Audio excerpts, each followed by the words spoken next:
Hello, Lovies. So, I hope that you're all doing well. Today, let's talk a little bit more about the master's thesis in process. Um, today I read the play to my best friend Wilfred, and he gave me a confidence in my voice and knowing my truth. Because I did okay after reading it to him, but I still had like that vulnerability hangover, especially when I tried to play the songs that I've started working on for it. So that was just one to see, oh dang, I'm still not fully confident in what I'm doing artistically.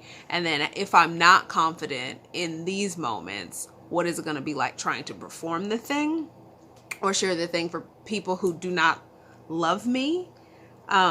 So yeah, those thoughts came into my head, and I'm trying not to live in those places. And then I read the play to my mother. So that was a massive thing. One, because there's a lot of explicatives in the play. Having read it out loud to her, I now wonder if it's necessary for there to be that many explicatives. But do I want to change because that's the right thing for the story, or do I want to change because like my mother and brother heard me cuss a lot? I don't know. But yeah, like that was a massive thing because of all the people whose opinion I value, hers is the top of the list. So to read to her my first play, and the first thing that I've done that's just truly cemented in my voice, my pain, and my personhood was truly an experience. And then afterwards, I didn't realize how anxious I was during the reading. I was messing up lines. I couldn't look at her, like I was video chatting. I had to take her face off the screen. She had to mute herself so that it pretty much felt like I was reading in a vacuum, like in a room by myself. But she was great and put on her homie hat, which I deeply appreciate. And her questions were the scene where, so there's a scene where T just truly like gets transformed into this kind of vicious bleeding heart of internalized pain and trauma. And so my mom's like, well, where did that come from? Like, why did she transform? Why did this place have that effect on her? And in my mind, it was just always the place. Like, you're on a magical, mythical plane, and that this particular part of it just evokes that kind of response. I'm now wondering if something's more clearly needs to be stated. I read the professor part in the beginning. You're not going to understand almost any of this unless you read the thing. Let me know if you would like me. I think anyone who's watching this has read the thing. But if you haven't, let me know, and maybe we can talk about that.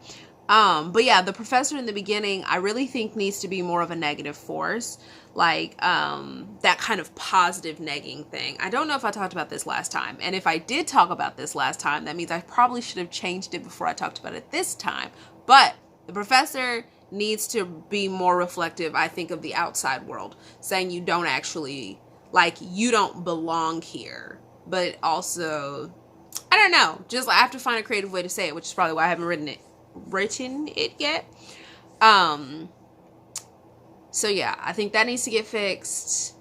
I started transcribing the songs today, so I make songs up as I go.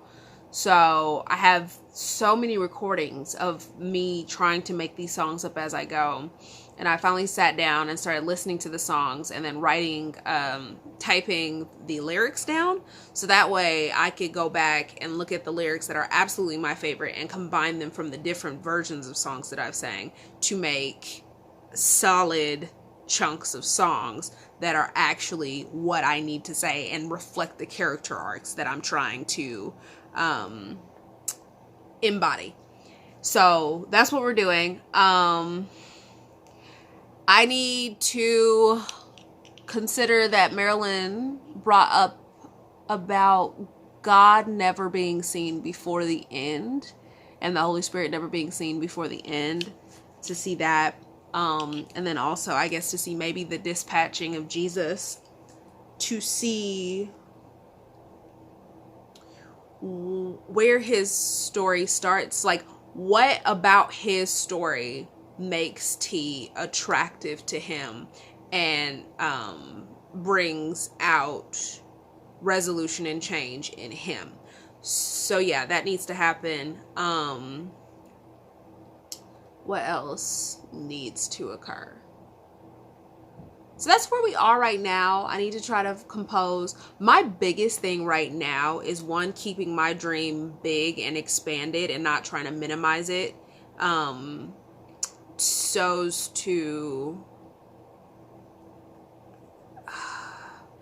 I watched this sermon today about planted and underfunded, which essentially just means when you don't feel that you have the resources to do what God is calling you to do. And that, I think, includes people and equipment and skills and venues and all this other stuff that I do not have for my performance. So now I'm just trying to move in the process of creation as if God is going to give me all of these things, knowing that he's likely to just give me some of these things. Pastor Michael Todd consistently says that all you need is all you have, and all you have is all you need. So that's what I'm trying to move in right now, in that vibe. So yeah, I'm trying not to let the dream shrink because of what I see around me. And then also, this is an extremely collaborative process, and I'm trying not to let this become more isolated than it needs to be. Like the sermon said, don't blame the place for your provision, right? And so I constantly say, well, grad school is an isolating experience. So that's why this process is extremely isolated. My hands keep making like these forward motions and they look massive. Whatever, man. But yeah, like not allowing the place that I'm in to restrict my thought process so that I don't even try to get the people that I need to do the performance. Yesterday, I went through all the ideas that I have, like interviews, exhibitions, posters, show shirts, just like all the things that I could possibly want to do or want to make or want to have. All the people, like actors, like if I need someone to play Jesus, that's what I need. I need someone to play Jesus. And then if I could find a couple other actors to play like the other characters, that would be dope-tastic. It would be nice if I could find someone to like compose the songs for me instead of me trying to figure out how to compose and then figure out how to document these notes that I'm going to mess around with. Just things like that. Trying to not allow everything to get so in me, but also know that in me is enough to do what I need to do. Yeah, so that happened. I also sat down in costume design today, which is a massive thing for me. So here's one of the frogs, like the frog gatekeeper guys. And so these are like harem pants that are in that. I can't remember what the material is called. Maybe satin. I wrote linen here, but maybe it's satin. And it's like a suit jacket. And his face is half painted like green with like a frog tongue and a frog sitting on his shoulder. And here's frog number 2. And he's got kind of like a sari happening with frog embellishments. And he's got like green pigment on the top of his head. And then his feet are painted green. Here is... not one of my characters. Here's prisoner number 6, who is in the internality scene. So basically like these 90s prison jumpsuits that have internment on them, because the whole thing is about like being a prisoner and being confined and then also confining yourself. I just thought about handcuffs and stuff. like if I want to incorporate that. We'll see. But they all have their word written on them. So his word is broken. So you see broken written everywhere in different fonts with like a rolled up pants leg, high boots, rolled up sleeve, and that says broken as well. So that's that look. And then here's prisoner number 3, which is kind of like the female version of that. So you see the interment. Her word is worthless. So you see worthless written everywhere. Rolled up pants leg, rolled up sleeve. And yeah, there's the patch that says prisoner number 3. She's got the like hoochie mama hoops on, which I totally see in my head. Because this is the tundra of internality, so it's supposed to look like hood winter wear is the vibe of the prison 90s jumpsuit. That's a lot of themes, but they all work together. Yeah, so there's that. And then here is, do I want to do this one first or this one first? I'll do this one. This is Sapori. She is one of the muses of the Valley of Temporality. So I like this one because it's like this hood cape kind of thing coming down. It's loads of black, dark purples, like a plum for the inside of the cape and everything. A black dress. She's got the necklace and the belt and then like chain link up here.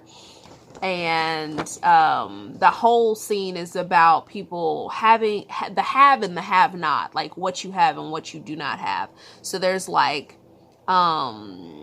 sun, and there's grain and withering grain, and flowers and withering flowers, and there's fire, and I'm trying to think if there's anything else on here that I didn't like. Life and death is essentially what's captured in her.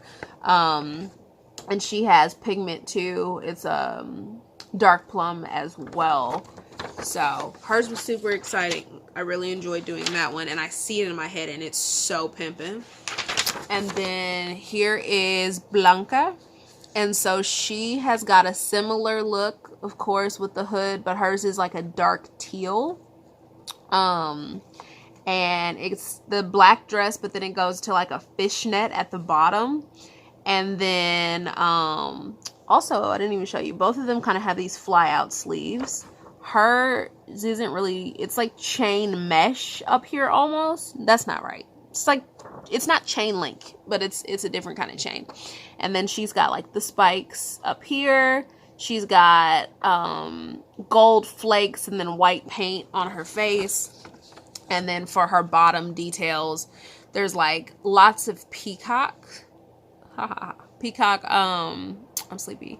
Feathers with like the sun, and it's like full feathers and then withering feathers. And then you see chains for like slavery and loss of freedom. And then you see water and you see air. And so all of their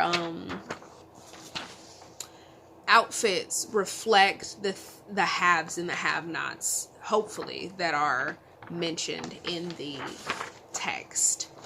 Trying to think if there was anything else today that I took specific note of.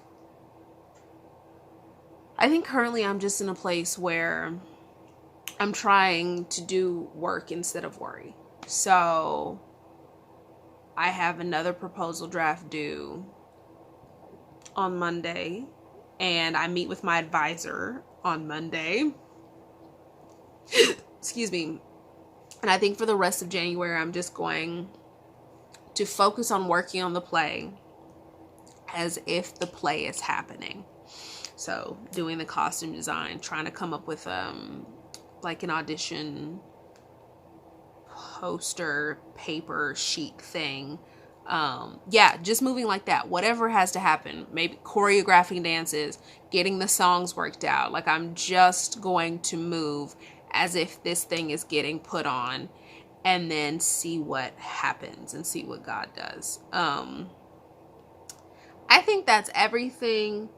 If it's not, I'll be back. These are the only things that I'm really doing on my channel right now.